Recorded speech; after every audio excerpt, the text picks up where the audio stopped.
Good afternoon, everyone, and welcome to the News Behind the News with Ralph Contav on Mix 94.7 FM. I hope that you've been having a good day. This afternoon, I have here with me Mr. Michel Peterson. Good afternoon, and thank you for being on the program. Good afternoon, Ralph. Thank you for having me. Great.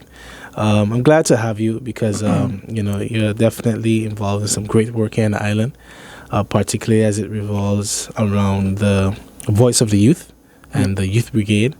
But also, I find it very interesting. I like to speak to people who have your background, particularly in the sciences, because, STEM, I know is something you're passionate about. Yeah. But also, the STEM field, it may seem as if, there's not much opportunities on the island for those who are in that area, but there definitely is, because we do have some labs and, that research and investigation sometimes that takes place, help us to make better decisions, particularly as it relates to our environment, the ecosystem, and so forth. So, those are basically the elements that would be guiding our conversation. Mm-hmm. So, to first start off, one of the things I'm curious about is what were some activities you were involved in as a youth, that has helped shape your outlook and your approach to life? Okay. I think growing up, I was always attracted to the water. So whether it was surfing, skating, fishing, out of the water, in the water, snorkeling, diving, that's all things I did as a kid. So I think that kind of shaped me towards my path. But I also did dancing as well. But really? Yeah. Okay, cool. So, but it wasn't, it wasn't what really guided me to where I am today. However, it did help me a lot. So. Gotcha. Yeah. And so with being like snorkeling, surfing and so forth, did you ever had those fears, of being stray, drowning, anything, I guess you were trained in swimming and so forth too from young? I think we was too young to, you're young and you're naive. Yeah. So that wasn't really a concern. So most of your leisure, you would say, was really at sea? Yeah. Okay, cool. Or in the bush. Not in the house, to be honest. Gotcha. Could barely find me in the house. Gotcha. That's a great way of living, I think maybe we perhaps are the last generation of knowing what it's like to be outside and play and have fun. Yeah. But society changes, so every generation has its story, basically. This is true. Yeah. So even with that, would you say is that what guided you towards your study, or at one moment did you recognize, this is the field you want to get into? I think it was late. It was very late on that I realized I wanted to get into marine biology. But I wanted to get into a lot of things. So, I love math. May not be the best at it, but I love maths. Engineering, because I was on the engineering team in college for, has to do with cars. Science, as in biology, love it. Even aerospace, engineering, really? Computer science. Mm-hmm. I love all of the science and technologies. But what gravitated me towards marine biology, I guess, is just where I came from. It's something that was, I think was super necessary to have being from my island. I mean, all the other stuff is also important too. So I guess we could talk about that. But I think that's what really guided me. Cool. So would you say that you always had the attention as well then to study and return? I actually didn't. So I used to get a lot of people that would tell me why you want to study marine biology? There's no market for that. You won't make any money, there's no opportunities on St. Maarten. You won't become successful. So I was like, well, fine, I'll just go somewhere else and become successful if that's what it takes. But I ended up coming back so I graduated 2018 and then came back beginning of 2019. And I did a lot of volunteering with NGOs in, marine biology specifically. But volunteering doesn't pay the bills. True. So eventually you have to find a real job. And that's what ended up happening. But I had a lot of, goals that I wanted to achieve, but yeah, it wasn't as realistic as I was I had in my head. So that's how I ended up starting working more away from my field than in my field, because I realized that what people are saying is true. There's not a lot of opportunities for people, and if you have even if you only have like 5 people doing it, that's probably the only 5 that could be doing it for to actually make a living. Yeah, sustainably. Yeah. So I realized like what I also want to do besides marine biology is like provide opportunities for others, and I think that's what we're doing with the Marine Brigade. Yeah, it's funny you mentioned that, because I did look up online, really and truly, what is there to do when you study marine biology, and I saw that in the U.S. in particular is like they actually have too many persons who studied marine biology than the market or the field can accommodate. Yeah, and so like I saw like one of the top recommendations is to work in places like Australia, actually, and I guess because of all so much diversity and so forth that you can explore and whatnot. Yeah, so I actually was planning to, still in the making, but to do the masters, and hopefully it would have been in Australia, but seeing as though they're still on lockdown and not leaving people in, we might have to take an alternative route. Cool. To getting the masters.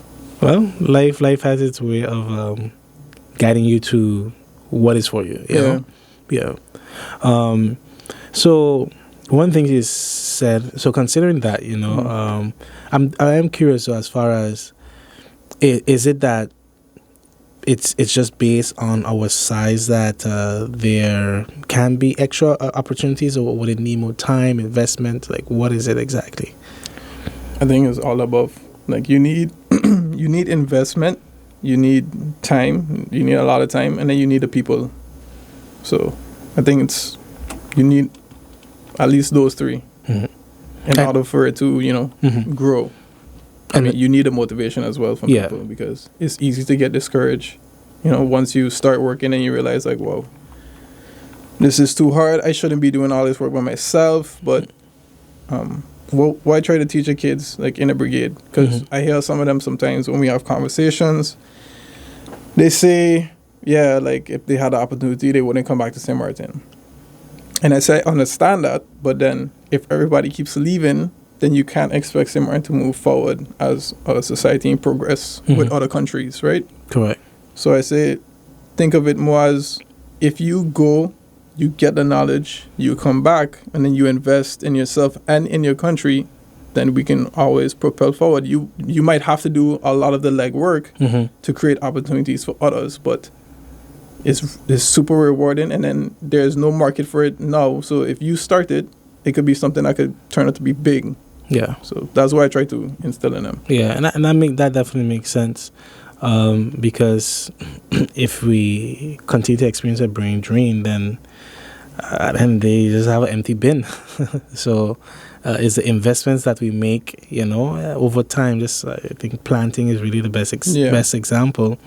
You don't get the fruit immediately when you sow that seed. No, you don't. So that's also like why I'm like super happy. It's not really in my field, but I'm also super happy working at the brigade because of the stuff that we can pass down, and hope that they can also translate that over to become better citizens of St. Maarten. Correct. Come back. So to go back to the previous question I asked you as well, to what end would that assistance help or benefit? So what I mean is, in the field of marine biology, we are surrounded by water. We do have wetlands and so forth. Added resources, maybe whether it's in terms of a laboratory and whatnot. What would be the benefit? To what end?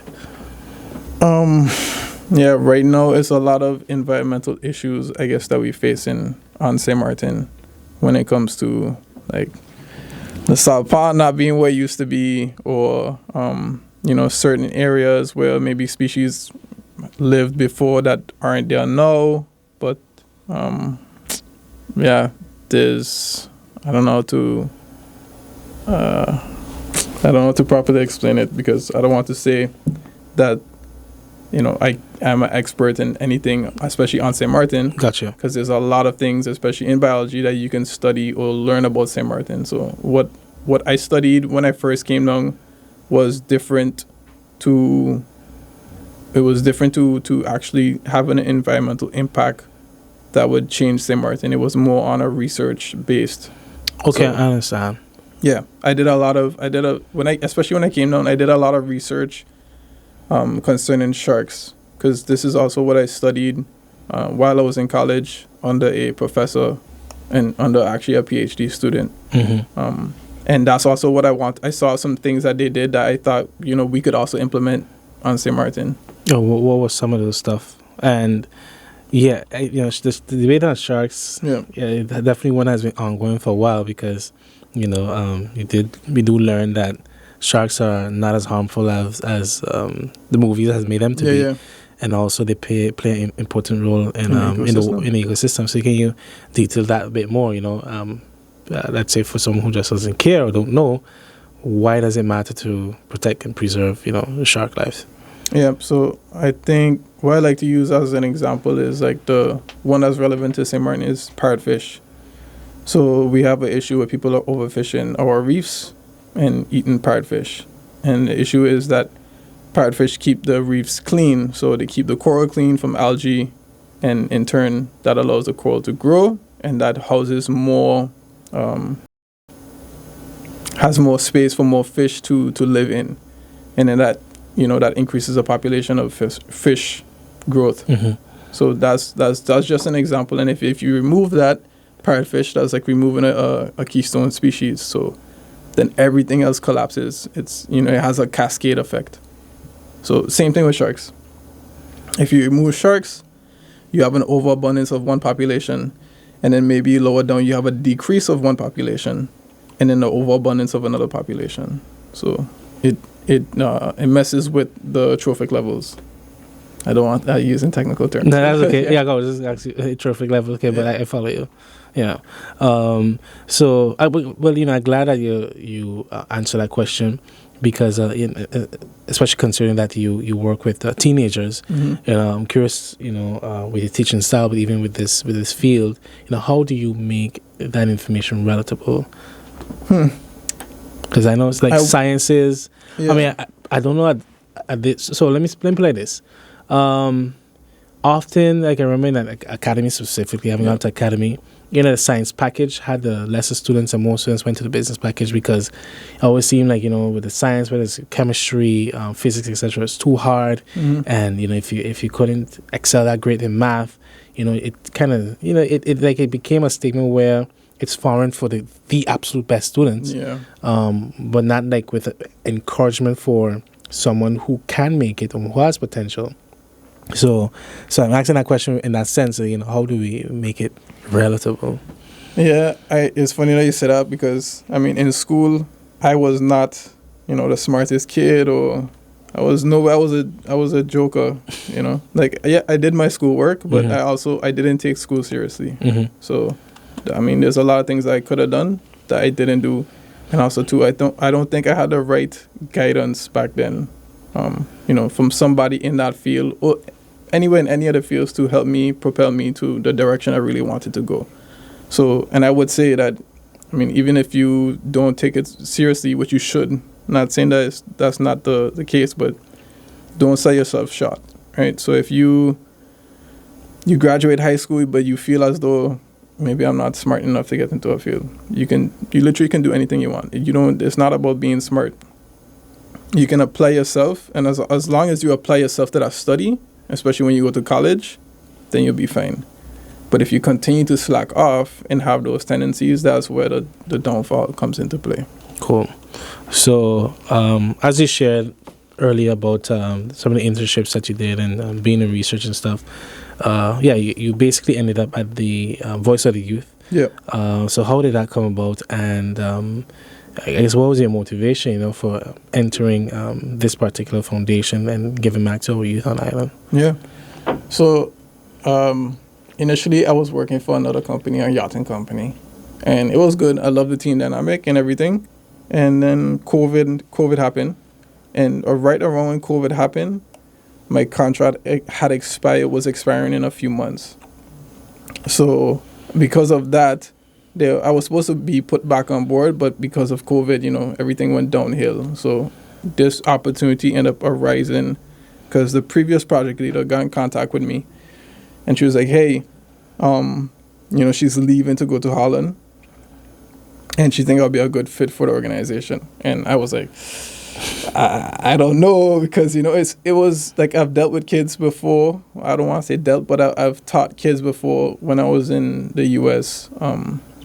For a marine park. Yeah. That but it was only kids. It was kids, adults, the whole range of people that I used to teach like educational programs to. So I wasn't too hesitant about that, but it was something very different, and I wasn't sure if I was ready for it. But I said, "Hey, you're young. Give it a shot, right?" I might as well give it a shot, right? Yeah. So that's what ended up happening, and it literally changed my whole perspective on like what I want to do now. Mm-hmm. So before I wasn't really thinking about like. I was thinking about giving back, but I didn't know how to. Mm-hmm. And this kind of gave me an outlet to figure out how to do that. Gotcha. So I guess for like future plans, it would be to, establish organizations or a organization that could help kids more in the STEM field, obviously. Mm-hmm. Yeah. There's a lack of emphasis on that field. Like you said, kids are in school doing business instead of science. Yeah. And there's a whole lot of resource. Well, there's a whole lot of potential. I can't say resources. There's a whole lot of potential on St. Martin for STEM. Yeah. And then too, even with, and the thing is, it could be a mixture, or a balance to it.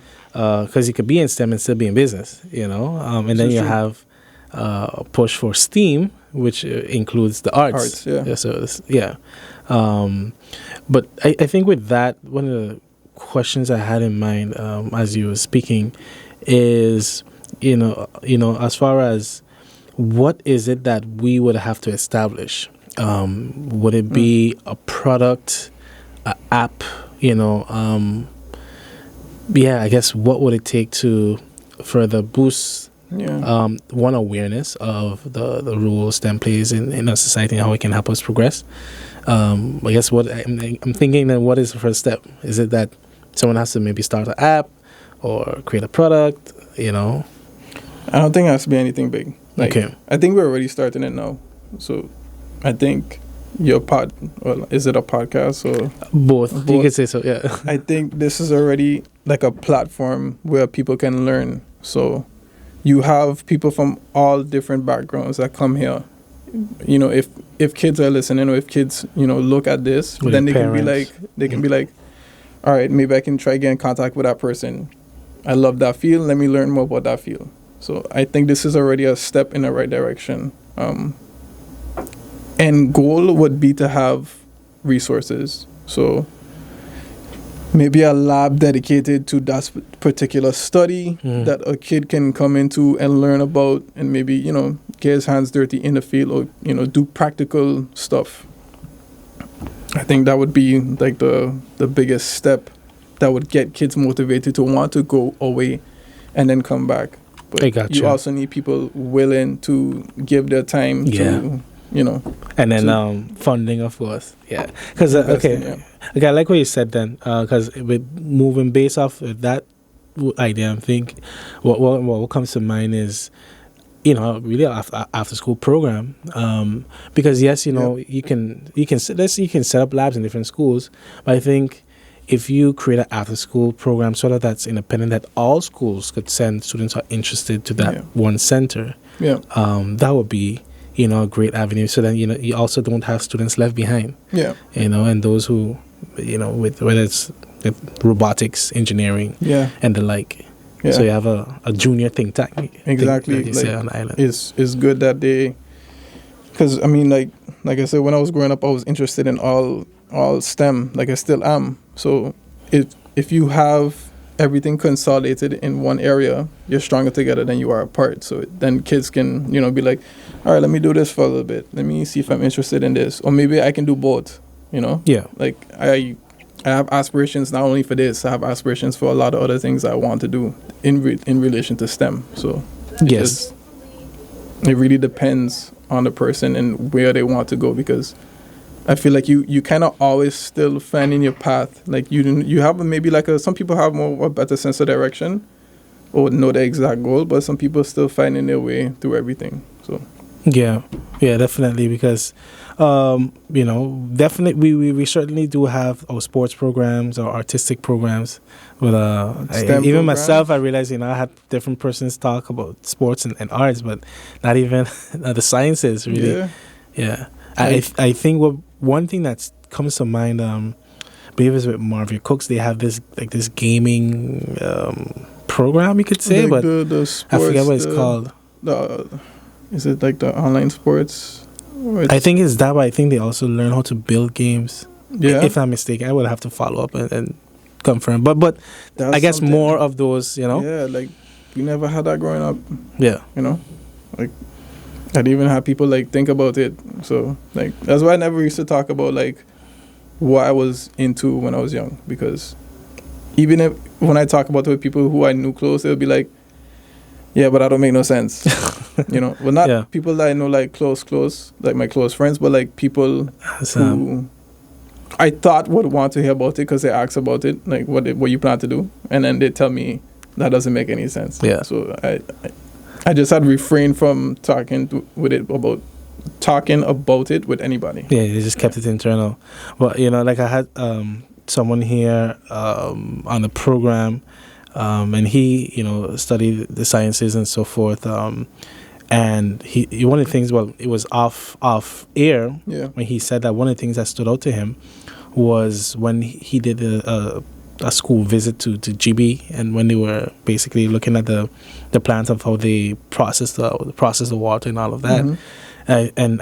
I think because we mainly see certain positions or jobs on the forefront, those others that are the behind the scenes type of careers, children are not they don't get access to see it, so they're not exposed to it. Correct. Yeah. So maybe that's, I guess, more of whether it's job fairs, school visits, just professionals going to schools, talking to different students about the possibilities that exist, that would make a difference as well. Or more marketing for that position. Like, True. But not marketing, but like more, you could say marketing. Yeah. To see what the position is actually all about, from start to finish, like a day in the life of this position. Yeah, correct. Something like that. So Correct. I think that all of that stuff would help kids, especially on St. Maarten, get a better idea of what they want to do. Yes. Like in a brigade, like, yes, of course, I would love it for a kid who wants to get into STEM, but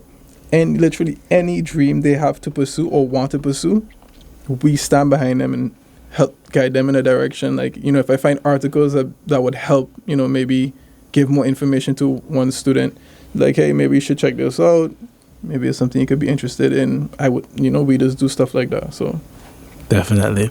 So with that, we're going to take a quick break and we'll continue along on the lines of the Youth Brigade. Yeah. All right. Good afternoon, everyone, and welcome back to the news behind the news with Ralph Kintav. And this afternoon, I'm joined with Michel Peterson. So, as you joined the Youth Brigade right after, but during the pandemic, what was that like, as far as, because they also all had their own experiences, challenges. And so what was it like, reaching them to actually then start, building and moving, making progress with the programs that you guys have? Yeah, so when I started, I had about, I wanted to say 2 days to shadow the previous project leader. Okay. So I didn't really have much time to get acquainted with everything, and it was kind of a learning curve for myself. But I love a challenge, so I say I would like to do this anyway. But the next thing was gaining the trust of brigade members. That was it. It didn't come hard, but it definitely had me thinking, what ways would I go about doing it? And the only thing I could think of was just immerse myself in the activities that they do. So when they went swimming, I went swimming. When they went hiking, I went hiking. When we did physical activity, I did physical activity, especially for those first few months, so they can see like I'm just a normal person like everybody else that wants to be here and learn, and learn with them and not necessarily come and take over. Because in any job like that, or any job like that, you have those kids that are going to be diehards for their previous mentor, teacher, project leader. That's like when the substitute teacher comes in there. No, we don't want you here. So we're gonna make your life hell. Yeah. So it's the same thing like in a brigade. They built a connection with the previous project leader, and that's something that I had to quickly build, because she came and then she was like, guys, she has to go, and then she introduced me. I don't even think she was super busy with preparing for leaving that I think the president had to introduce me into the organization for the kids. But when it's actually the project leader who spends most of the time, so there was that, I guess, a rough transition. Trust. It was that trust that needed to be built, and it was it happened very fairly quick though, I must say. I was surprised. Yeah. And as we've been growing up, and to this day, one thing you always hear, the youth is the future. And even as that is expressed, one thing that is necessary is listening to our youth, actually finding out, if they are the future, what are some plans they have, what are some ideas they have, what are the situations they endure. So, as far as the concerns that they've expressed from the onset, what are those, would you say on a collective level? I still think it's the issue of not listening to the younger generation. We have discussions usually on Mondays for mentorship, where we discuss different topics, and then during that we also have, if they have any posing questions that they want to ask, and some of them are very expressive, and ask like detailed questions. So I remember there was a talk one time that we had, and a lot of kids was like, but the older generation doesn't listen to the younger ones, and we were trying to figure out ways in which we can alleviate that. So there's certain topics that we have with them. We have a lot of other topics, especially for like stigmas on St. Maarten, that somehow still prevalent, which shouldn't be prevalent, like xenophobia, homophobia, all these topics. We sit down, we have a conversation about it, especially the uncomfortable topics that aren't discussed. We sit down, we discuss it, as a group. Because I guess that makes someone, that helps building the trust factor, because then they're also in a vulnerable state by sharing their innermost feelings, you could say. But sometimes they don't want to be in a vulnerable state, because that's another, that's also another stigma. Like, if you having mental health problems, that the only way you can have that is if you're crazy, and you're not crazy, right? That's also another thing, because it's very taboo to talk about mental health on St. Maarten. So that's also topics we discuss. Bullying, other topics we discuss. So colorism, there's a lot. We try to cover everything that doesn't get covered in school, because it is an after school program. We don't want to feel like they come into another school. Correct. It's spending a whole day. So learn about real world situations or scenarios that would have that is affecting them right now. Gotcha. So can you give an overview then? So you do have the Mentorship Mondays. Can you provide an overview of what all different programs that the youth go through? What takes place really? I could give you like a weekly breakdown. So Brigade is 10 hours a week. So it's a lot for them, but you have those who are really dedicated and love and want to come. So I'm glad that we have it as 10 hours a week. But it's Monday, mentorship. Wednesday is usually a language lesson. Right now we're doing Spanish.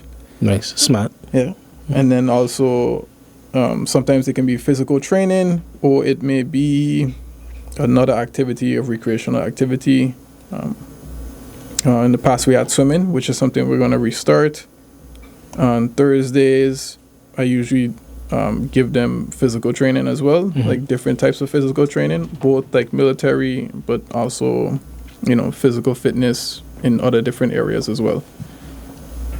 And usually it starts off with stretching because, I think there's a lot of points that are missed when it comes to being physically fit. Like there's a whole lot of aspects. It's, about eating healthy, stretching before you exercise and then cool down, or even like the warm up before the exercise. So I try to, instill that in them. There's not only about just, running as fast as you can, or you're going to end up tying yourself out and you might not even make progress. So that's Thursdays. And then sometimes it could be a sports day as well. It just depends on what we have planned for that activity. And then Saturdays is more of a big day. Saturdays is the 4 hours. So we get to do more recreational activities, whether we go hiking, whether, we have a event for them to volunteer. Like, we volunteer with K1 or different other organizations. Or we go hiking or swimming or the bike team as well, which is something that has to be restarted. But there's if somebody comes with an idea and we think that the kids would enjoy it and that they would benefit from it, then we have no problem executing it. Because I think there's a misconception that there's 2 misconceptions, that the brigade is military. Yeah. And also that it's only for boys. Yeah. That's far from the truth. Like the race, that's also another stigma that reduces the potential of the organization, because I think we have about maybe 20 to 80%, so 20% females to 80% boys, and we want to increase that number to increase the I guess the equality within the program, because and you can tell because those girls that are in the program, they're really motivated. Like, they do better than the boys that's in the program because they feel like they have something to prove. Yeah. I gotcha. Yeah, but that's a weekly breakdown. Monday, Wednesday, Thursday, and Saturday. Okay. And then that's 4 times a week. And every month is something different. Yeah, we try to implement other special programs that's more, how you say, I wonder if I should talk about it, but maybe I'll just leave it. Okay, well, that's okay. That's okay. You can hold off on that. That's cool. Yeah. But you provided a full scope nonetheless of what takes place. And as far as opportunities for community members to volunteer and assist, what opportunities are there? Yeah, so actually right now we're looking for mentors for the mentorship program, because we have mentors and we have very dedicated mentors, but we need more mentors, right? So we're trying to build more of a personal connection for the mentor to their particular student or students. So, and the more mentors we have, the more brains we have, the more ideas and different topics we can discuss that maybe haven't been discussed, or maybe no matter in which we do discuss them, they can be improved. So there's always improvements to be made. So mentors is a big thing. Female coaches, we want more female coaches, especially for the young girls, so they can have somebody they can look up to. I'm trying to think. Yeah, how to get involved. We also have like volunteership opportunities for events. So when we have a sports day, the last sports day we had volunteers, both faculty and students from AUC came to help out with the sports day. They did the stretching. They were referees for the activity. They played in some of the activities. So there's always like opportunities, and we will post out when we have an event and need volunteers for the event. But we always need volunteers, even for if we have sandwiches that need to be made, or little stuff that has to be done. Gotcha. And do you also work with other organizations, and which ones do you usually work with, or is that just on a rotational here and there type of Yeah, basis? I mean, we work with other organizations. So like I mentioned, we work with K1. We work with VCAS a lot because most of our coaches are actually from the VCAS. We have coaches from the police, from the Coast Guard. Coast Guard even assisted us our last 24-hour challenge, which was a deserted island 24-hour challenge. Yeah, actually, I was gonna ask you about that because I was like, wow, that is pretty intense. Yeah. So it was a challenge that was done last year. I want to say October, but I can't remember the month. But it was just it was a survival challenge basically. So what I did with the members was that I had sessions with them about, learning the 5 basics of survival. Which ones do you prioritize first? What do you do in this scenario? What do you do in this case? And then see what they're thinking, and then also try to give them hints on what would happen for the survival challenge. I didn't tell them exactly, but I said you probably should pay attention to this part. And then these are things that also were executed for that challenge that we did on Little Key. And we also had support was heavy from the VKS. They had donate, or they had taken their time to get us to the island. And they helped out a lot even when we was on the island. So I'm trying to think, but it was just basically a simulation that you get stuck for 24 hours, you have limited supplies. What do you do? We gave them guidance, but we tried to have them be independent. Yeah, be independent for the majority of it, especially with a lot of activities. That's pretty cool, though. Yeah, that's pretty cool. And when when a young person or a student signs up with the Brigade, is there a timeline on how long they're a member, or what? Yeah. Or what ages also is your target? So we cater to the ages between 12 and 21. Okay. Yeah. So we have a lot of kids who are like in the ages around 16, and then we have those who are also younger, like 12, 13. To get in the Brigade, I guess, we usually have a meeting. Well, we do have a meeting with the parents or guardian of the child and the child, just to see where the child is at and what he's thinking, that if this is something that he really wants to do.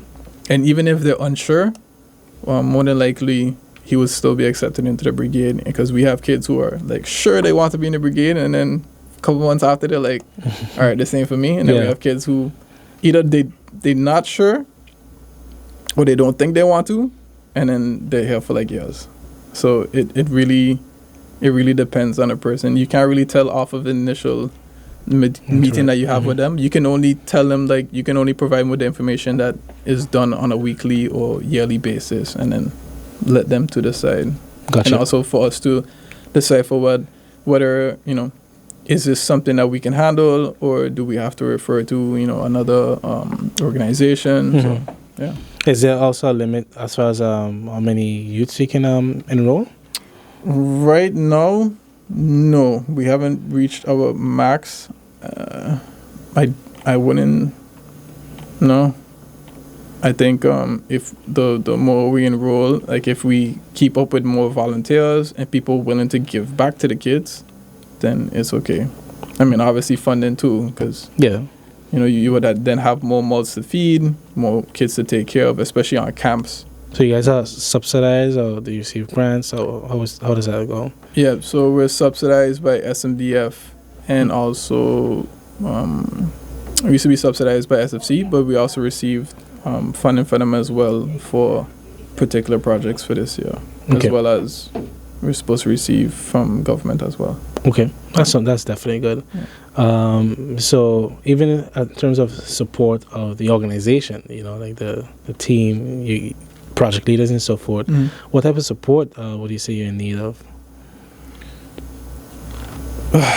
Man, I think we also need like more young minds to help with even just office tasks, like interns basically, to help with marketing, to help. Maybe they want to learn how to do grant writing, writing proposals, for submission, writing projects. So that's all stuff that we need help with as well. Okay. as in terms of support for the organization. Okay. Not only in the field, but and also the coaches, like the female coaches, young coaches. That's Okay. all stuff that we need. Okay, so I saw that yourself and Nelly, you guys attended a seminar in France, it was? Yeah. How was that experience, and what were some of the takeaways from the trainings you guys did? Yeah, it was a really high level training experience. It was super good. We met a lot of good like-minded people from different countries that we're now actually writing projects and hopefully executing them, in the future. But it definitely showed us the difference of how funding and the process of funding is done here on St. Maarten when applying for funding versus how it's done in Europe, because it was mainly for, Erasmus Plus and Solidarity Corps, which is both European funding. So, we learn basically more on that side of applying for funding within the European countries. Yeah. I know that even as you shared earlier, mental health is one of those taboo things. How have you guys also worked to address the mental health issues, concerns, or even challenges that some of the youth may have or express, because in this pandemic, I think as the foundation's name, voice of the youth, the voice of the youth is very important. Yeah. Because this is something totally unforeseen. Yeah. Whether you're seeing a parent struggle or yourself struggling with school and all of that. I think we try to, if we see kids struggling or our members struggling, I want to call them kids because, some of them are grown. So, but if we see our members, having a hard time, or we might think they're having a hard time, maybe they're not, but if we do notice it, we would either come together and be like, hey, I think this person is, so and so and so. Let's see, how can we devise a plan to help the person? Especially, we have a social worker. Okay, so that's great. We sit down with her and we try to devise a plan on how we're going to help the person. Obviously, we, myself or Nelly or even the social worker, we'll have small conversations just to see, hey, how you doing? Anything I can help with, or if there's any trouble at home or in school or any areas in your life, you can always let us know. So, and then we would try to devise a plan to assist the person. Yeah.